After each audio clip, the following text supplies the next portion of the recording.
But then when I was there, I needed a job. And then that's when I stumbled upon the gaming. And it was just so exciting, right? It was, I watched all the startups and the excitement and the learning process. That's exactly what the offshore industry was for me.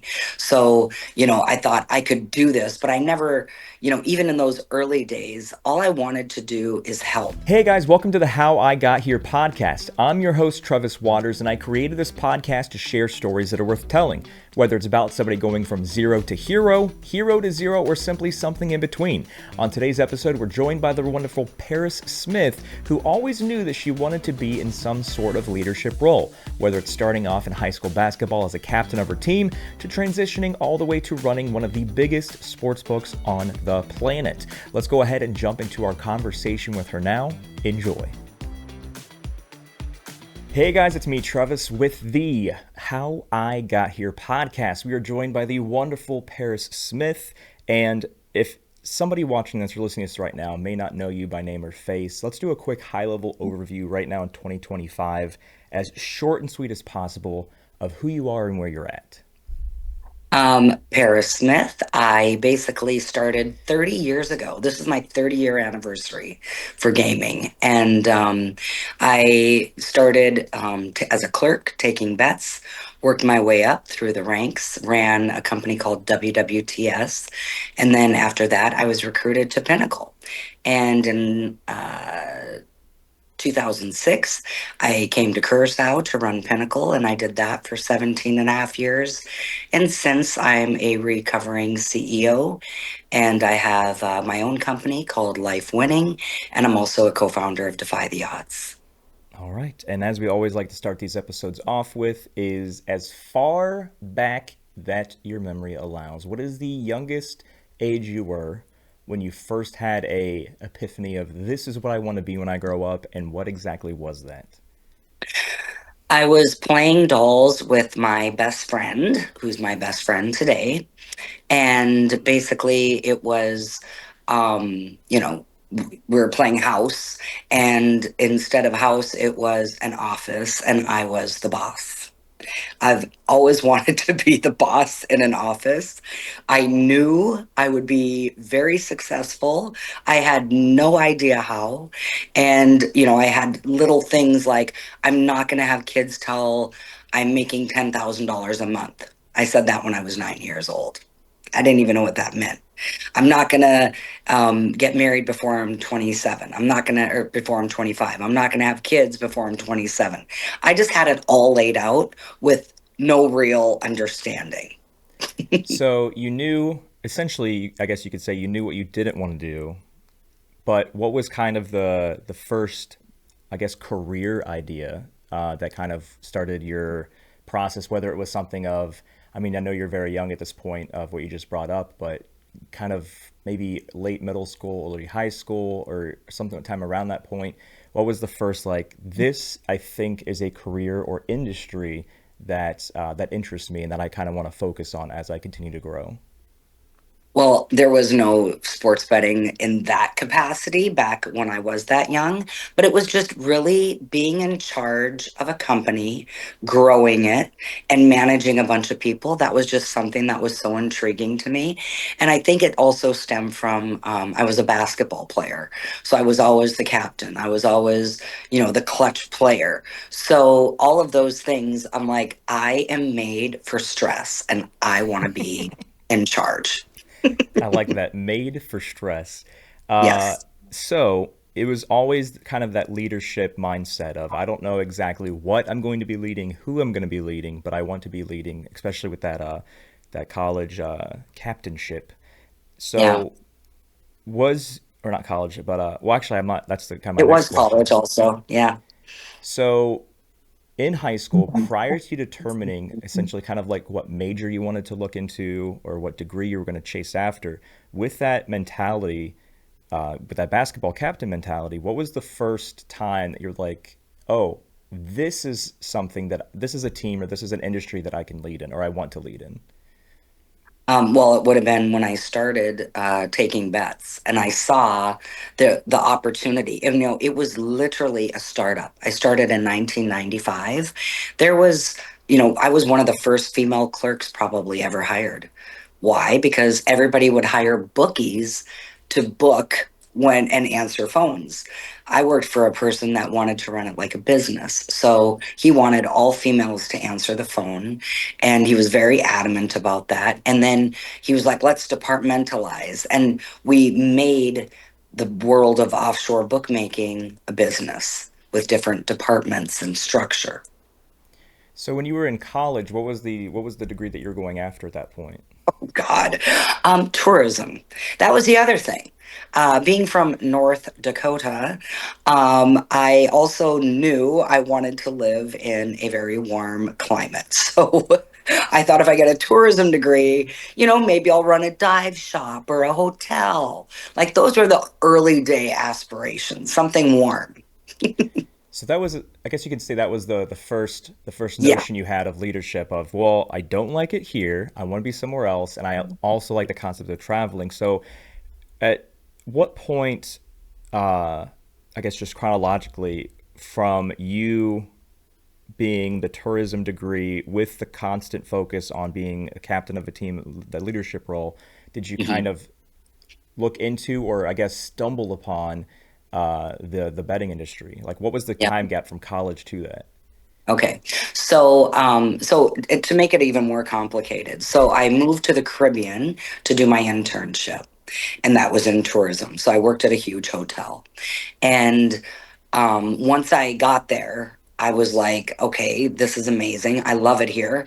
And I also, my secondary plan would have been go back to North Dakota and work for the Department of Tourism, most likely, something in the government, and maybe take a political path. Which is so ironic. Needless to say, I never got back to North Dakota for that path. But then when I was there, I needed a job. And then that's when I stumbled upon the gaming. And it was just so exciting, right? It was, I watched all the startups and the excitement and the learning process. That's exactly what the offshore industry was for me. So, I thought I could do this, but I never, even in those early days, all I wanted to do is help. I wanted to help the owner. There was hurricanes and his help was some of his other staff had left. And I'm like, I just want to make sure everything's okay for him. And then I realized, okay, I have an ability to manage and make money for other people, if that makes sense. I love doing that. Now, in the role of helping other people and helping the business, were from day one of you getting into this into the betting business, did you always have the, okay, I'm going to start here, I'm going to help people, I'm going to help this company grow? Did you always have in the back of your mind of, but how do I get to the top of this and run this thing? Yeah, no. I'm not driven in that way. I have to kind of see it, feel it, and then, soon into it. I mean, when I say soon, I started July. That was, again, my 30th anniversary. I started in July. By September, I was a marketing director. By the following February, I was a vice president of the company. So I didn't even have time. It was in startup mode. Everything was moving so fast. And then, you just had to make it happen. And I had the luxury of having somebody who I was in a position to really prove myself. And there was a lot of work to be done. So I was able to step up. And I know you said, so, okay, so we were originally, you started college in North Dakota. That was the tourism, and then your internship in the Caribbean. Now, when you needed a job, you got into the betting space. Was it Did you find other ways to complete the degree, whether it's online or some other source, or was it, Oh, no, oh, I this? finished. My internship was done. But you never, when you went to the Caribbean, you never went back to North Dakota. You just finished your internship, No, and then that was that. the internship was the end of my school. I had to turn Gotcha. that in.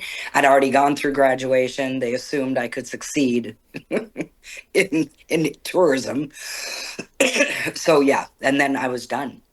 I know. So I Sorry, I didn't mean to cut you off yeah. there, but I know that you said there's a lot of things you didn't like about North Dakota, specifically the weather. But I'm curious, if I were to ask you, what is your number one favorite thing about North Dakota, having lived in the Caribbean for so long now?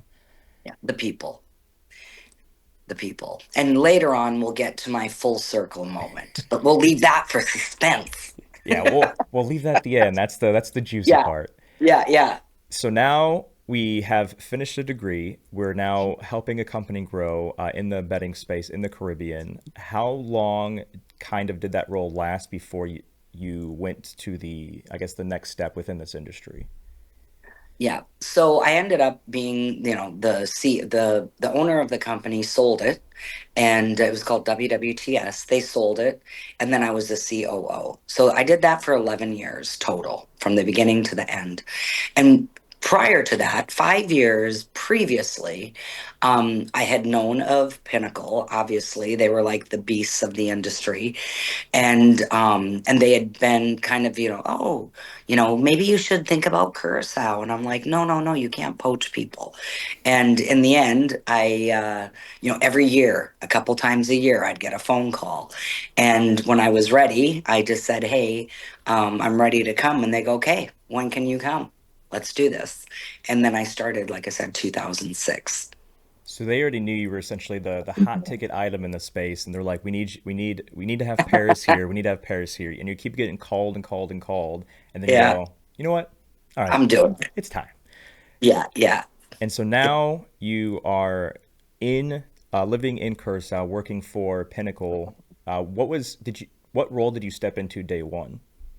Well, day one, I was just, oh, she's a consultant. Don't worry. I stood outside for 2 hours waiting for them to let me in, and I'm like, no, I'm hired to be here. And they're like, well, we need approval. I'm like, wow, okay. So played the game, and then by the end of the day, I was running the company. We were trying to come in small, smooth Yeah. and not ruffle too many feathers. It didn't work. Then I had to just. They said, look, she's running the company. And I think it was literally a day. And My then transition. so it wasn't necessarily your role change. It's just the your surrounding the people that you worked with, their understanding of your role Yeah, changed. yeah. Like And they didn't even know I was coming. Like when Pinnacle is such a phenomenal organization, but they didn't have a structure, a business structure. So, one guy hired me. The other two guys had no idea. And then, all of a sudden I'm like, hey, I'm here. Oh, you should probably talk to her, and like, well, what are her credentials? Well, I've been in the industry in theory longer than Pinnacle, right? Because I started in 95, they started in 98. So soon, they hired me not because I'm a great bettor or because I'm phenomenal with numbers. They hired me because they knew I could run a company. I was very, very knowledgeable about the Asian market, and also, I wasn't a bettor. That was something that they wanted from leadership. And then, of course, I didn't take any shit, so that helped. what was it about the opportunity that had you take it in the first place? I just wanted a change.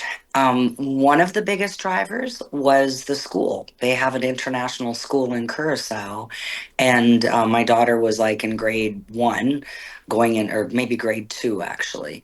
And I thought, okay, I need. Otherwise, I may have had to send her to a private school, which I just wouldn't have done because she's my world. So that was a big driver, and then just Pinnacle in general. The people that owned it, they were just phenomenal people, and it was if you can't beat them, join them. Once I saw that Sopranos ad, I was like, oh my god. Not ad, but when they were mentioned in the Sopranos, I was like, ooh, I might be on the wrong team.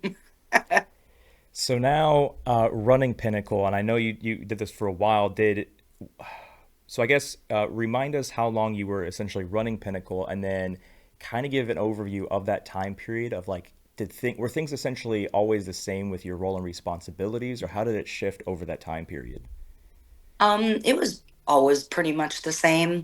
There was a point in 2006 when we came out of the US market, then I took much more of a leadership role. Like that was the big determining factor, pulling out of the US market. And then, having to travel to Asia, be the face of Pinnacle for everything. That was just throughout the entire time that I was there. And then in 2012, I believe, Magnus Hedman bought the company. And, again, he was the chairman, I was a CEO. We had a couple board members, but him and I were the most in tuned. And we would, I've always represented who I worked for, even though I'm the CEO, of course. The personality of the people that own it, I always felt was important to portray. Going back a little bit to when you mentioned that Pinnacle essentially pulled out of the U.S., what year was that again, and kind of what happened that led to that? Yeah, there was a lot of pressure on all the different sports books. UEGA had passed in October, and at that point, we had like just more casual conversations. And it was, for me, I'm like, here I am at the head of this. It's not a good look. What is our plan? And then, it was such a big company. You can't just, say, oh, we're gonna close down overnight like Party Gaming did. It was more complicated with us because we had credit business back in those days. So we ended up, going through the process. And one day it was, you know what? We're not here to fight the US government. We're coming out. And we literally pulled the trigger in 4 days. And at that point, prior to leaving the U.S. market, what was, I guess, the percentage of Pinnacle's business in the United States?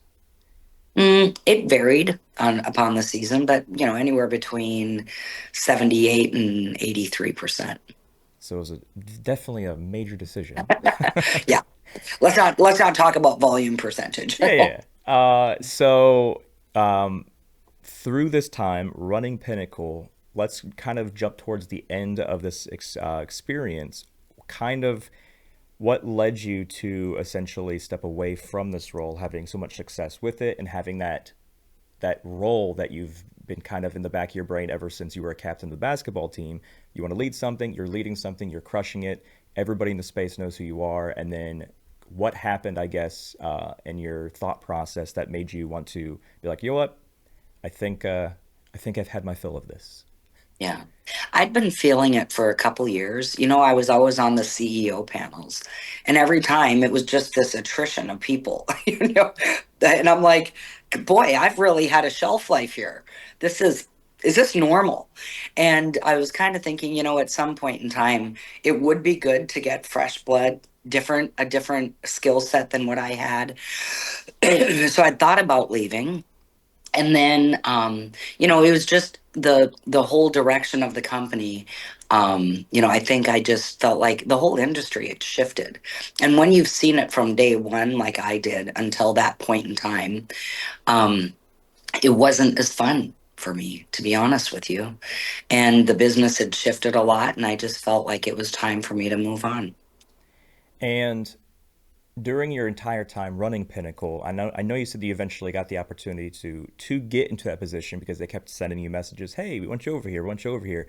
During your time running Pinnacle, was that something that was happening by pretty much every other operator that existed on planet Earth? If they're like, let's try to get Paris over here. Was that something you ran into a lot?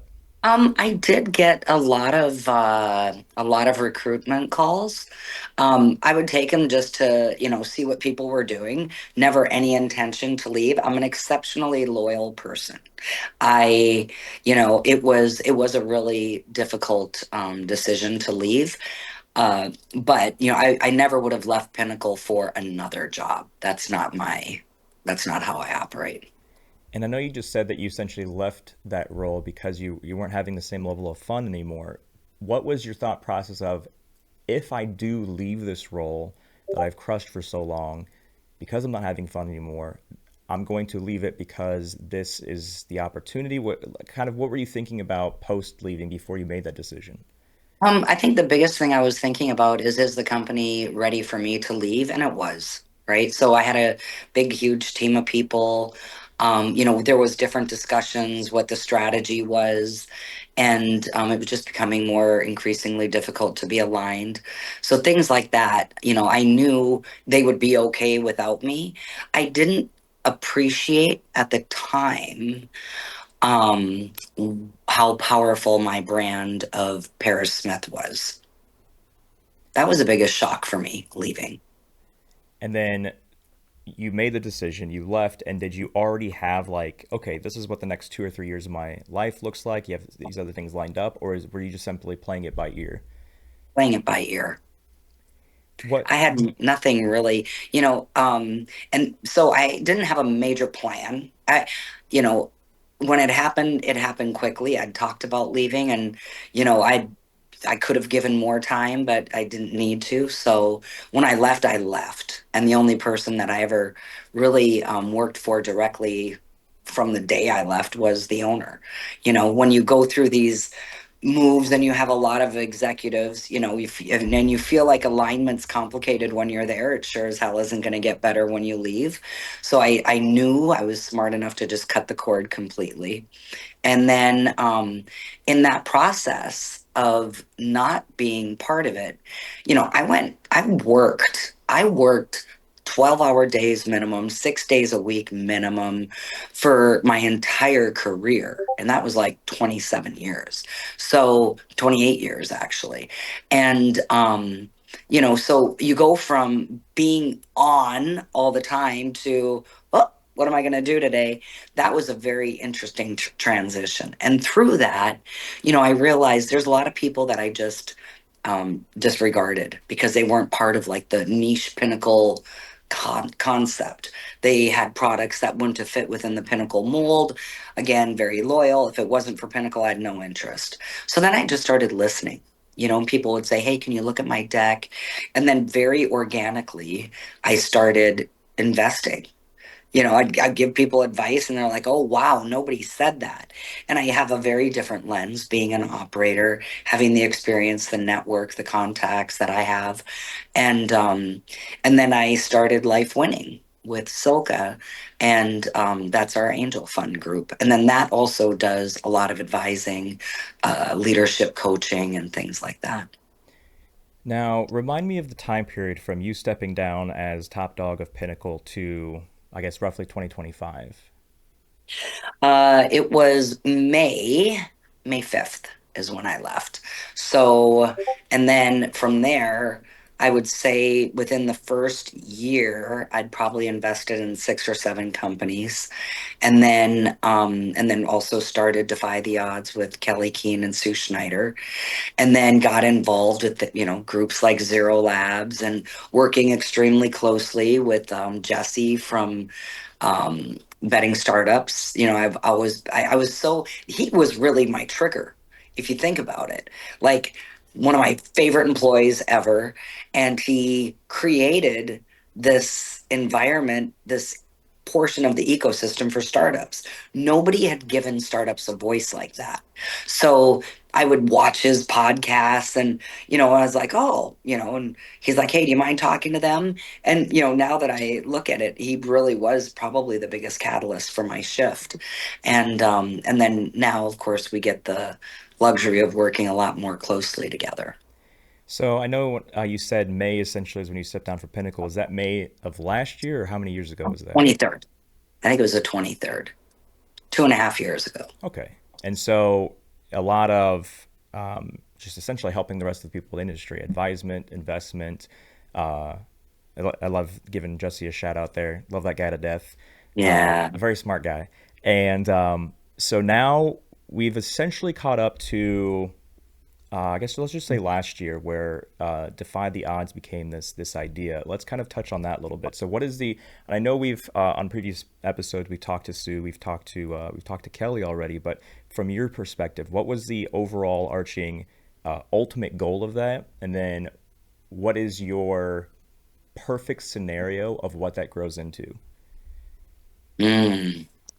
I would say like the idea was to give people that didn't have a voice, and the confidence and the network to be able to achieve what they want to achieve. So it was, supporting startups at more marginalized startups. That was the original concept. And through that, you realize, oh, how are we going to scale this?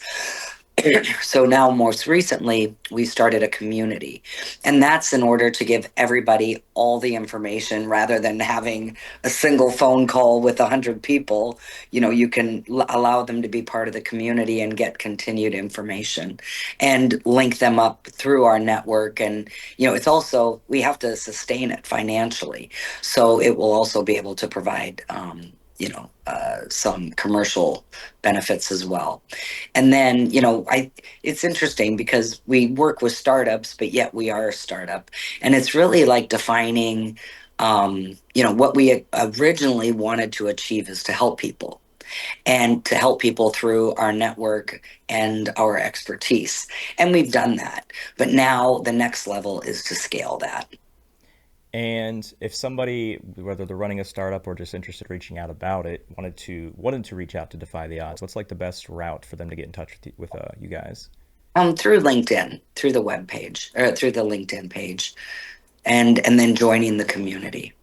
All right. So if you guys are running a startup, go to LinkedIn. Defy the Odds is the organization that she's referring to. Now, this kind of catches us up to 2025. What are like the next 12 months of Pear Smith look like? Mm. Really organizing. Everything's just come to me. I'm like so blessed. It's insane. And it happens the way it's supposed to happen. I obviously work hard but I just have this thing where this vibration where the most phenomenal groups, people by accident. I sit on airplanes and meet phenomenal people. I run into somebody and I'm like, oh, I don't want to talk to them. And then I end up talking to them and have the best conversation of the conference. So I have all these things going on, like 12 investments. I'm working with two more funds. Or with another fund, looking to work with a third fund. I'm an advisor to Discerning Capital, which I absolutely love. So I've got a lot going on, and it's just moving. Like I'm not organized. So that's the first thing. And again, I've made minimal effort. So I want to, even from a marketing perspective, social media perspective, I want to, let people be able to see if have a website maybe, right? I was talking to a group the other day, and and I was like, yeah, I'm a two-time Hall of Famer. Really? But I don't know where I even have that anywhere. I've got my awards here in my house upstairs. But I don't do enough, I don't believe, to really like showcase what is my career. What have I done? I'm on a million stages doing panels. I've done a ton of podcasts, but it's all just kind of here and there. It's not collated together. One of the my favorite golden nuggets out of all of those things you just mentioned, a very understated tip is you were mentioning that like when you're talking, you sit next to people on planes, you have a chat, and then one of the things you said is people that you don't think you want to have a conversation with, you have a conversation, and then you said like that's the best chat you had all conference. That is something that I 1000% agree with. Where always have the conversation, even if it, because I get so many, for me on my end, running a B2C company, I'll get so many B2B things. It's like, this person has like there's no overlap between what they're doing and what I'm doing, but I still break the bread and like, oh, maybe they have a friend in the industry that can potentially be a partner. And so definitely just talk with everyone. You never know where it can go. So, 100%. so now that we've caught up to 2025, we got a kind of a look into the next 12 months of Paris Smith. One of the main questions I like wrapping this on is if you were to look at the entire chronological timeline that is your life, and you were to attribute, I guess I can pause there real quick. So there's a lot of different things that happened that we can associate to butterfly effects, whether they were in your control or outside of your control. Now, whether it was inside or outside of your control, what do you think is the number one butterfly effect that got you to where Pear Smith is right now in 2025? I would say it's twofold. It's my upbringing with my basketball. Like my parents were so supportive. I never had a doubt. I mean, there were moments like when I moved to the Caribbean, I didn't have a job for a couple days. I was like, oh my God, I'm gonna die. You have those moments where, I was making like $80 a week, not exactly sustainable, when I first moved to the Caribbean, things like that. But I never knew how. I just knew I was going to be successful. And, what you had said earlier, talk to everybody. Like I would work on the beach. I was a dive shop girl. Was on my first resume, dive shop girl. And the guys that lived at the top of the hill, we called it in Antigua, at the Royal Antiguan, they worked for Sports International. And Sports International was one of the first offshore sports books, and it was publicly listed. I don't know how they did it. Anyway, but it was a bunch of bookmakers and they ended up all opening up their own sports books. But, they were like kind of interesting characters. But there I am. I'm from North Dakota, super friendly, talking to all of them. And then I mean, that's how I knew about sports betting. Otherwise, I wouldn't have. And then, I wouldn't have worked for them. That wasn't my vibe for sure. But then, now fast forward a year from when I was the dive shop girl. I'm in Antigua, and I had my 2 days of total unemployment, and I met this guy on the beach who owned a sports book called Carib Sports, John Rogers, and he's the one who told. So I'm talking to him on the beach. My dog is like practically drowning because I'd been away and he was tired. Anyway, he grabs my dog and says, "Oh, that was a close call. The tide took him." Anyway, he introduced me to my boss in Antigua.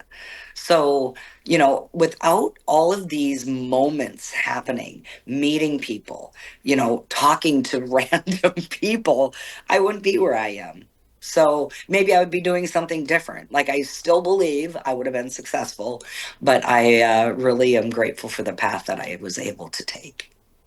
I like that you started that entire the nod, if you will, to basketball, because I do think that you being in that leadership role as the Yeah. captain kind of oh yeah, this is definitely what I want to do. I definitely enjoy being the captain of something. So Yeah. Paris, thank you very much for sharing your story with us here on the How I Got Here podcast. As we mentioned earlier, if you guys have any interest in learning about Defy the Odds, not only can you go to defytheodds.com, but they also, best way to reach out to them, as she mentioned, is to go to their LinkedIn page for Defy the Odds. If you want to reach out to her directly, you can on LinkedIn, but I cannot guarantee that she's going to respond back. We'll see what happens though. Do. Travis, I'm a responder. I don't know how I do it, but I am good at responding. I never know, so I always finish with that because I never want to be in a position where it's like, yeah, reach out to them and they'll Ignore definitely get me. back to No, you, and all of a sudden people are like, she's not getting back to me. So I yes, know. Paris is No, one of the I most won't let you responsive down. people. She let me scratch that. She guarantees that she's going to get back to you within a 5 minute window. That's what I just heard. That's what I just Oh, heard.